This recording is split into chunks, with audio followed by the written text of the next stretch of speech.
Law number 2, the law of focus. Brands are decision-making filters both on the candidate side, but also on the company side. What's the difference between Coke and Pepsi, or Nike and Adidas, or Ford and Toyota, or Kate Spade and Coach? These choices, when you remove them from their brand associations, aren't really choices. The difference between a Coke and a Pepsi boils down to one being just so slightly sweeter than the other, and not in any obvious way. The difference between a Ford and a Toyota boils down to which side of the car the fuel tank is. And can you say for certain that the Kate Spade bag and the Coach bag were not made in the same factory by the same people?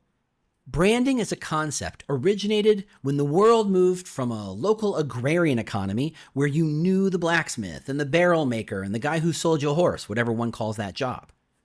You knew these people your entire life, and as you and they grew up, you rarely moved more than a few miles away from your birthplace.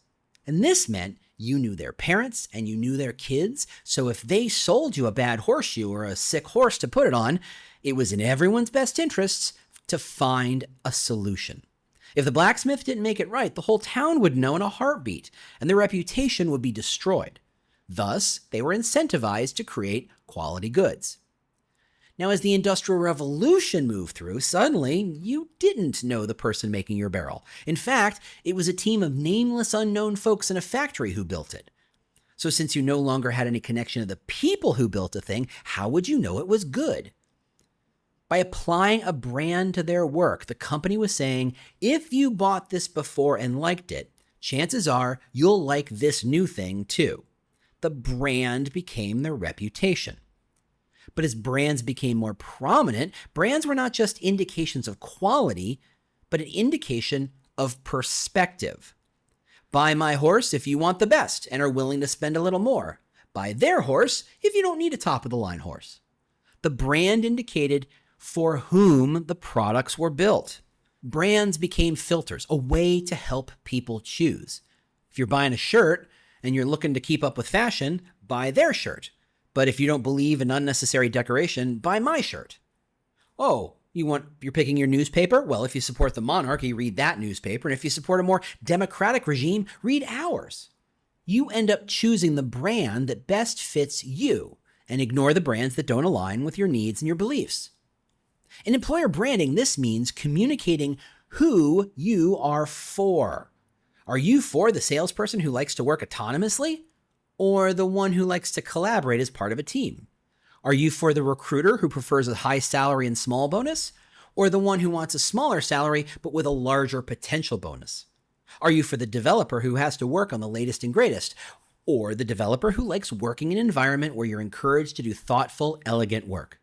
Some people would rather work at Patagonia than Koch Industries, spelled with a K, because of their beliefs. Some choose Tesla and Twitter for its leadership, while others avoid it for exactly the same reason. Your brand is a filter to candidates. This is the reason you choose us or don't choose us. And that filter works in both directions, as it provides a reason for people to filter the company in or out of their consideration set. It also filters people into or out of the company. You can use any tool or tactic to attempt to talk to pretty much anybody these days. The internet's broken down all the barriers and gatekeepers to people, expanding our reach to effectively the near infinite. But just because you can reach someone doesn't mean your message will be valued or responded to. Amongst a large population, there will always be a subset of people who want to hear what you have to say. Thinking about your brand as a filter demands that you create focus. A focus of what you value, a focus of what you think about, a focus of what kind of person is going to be successful there, a focus of who you are and who you aren't. So who do you want and who don't you want? What does your target audience care about that your non-target audience doesn't? Seth Godin says that the core of branding is people like us do things like this. And if you're like us, make these choices. That's branding. These choices signal that you're part of our group. These choices are specific, subtle, imbued with secret meaning that only fellow tribe members can understand. This is the power of focus. The more you focus, the better you get at the thing you're focusing on. And the more clear you are to that audience, and the more believable you are, and the cheaper it then becomes to support that message. Why this works. As you create more of a focus on the kinds of people you want to hire, whether it's temperament, skill set, location, ambition, motivation, whatever, you will become better at communicating that idea.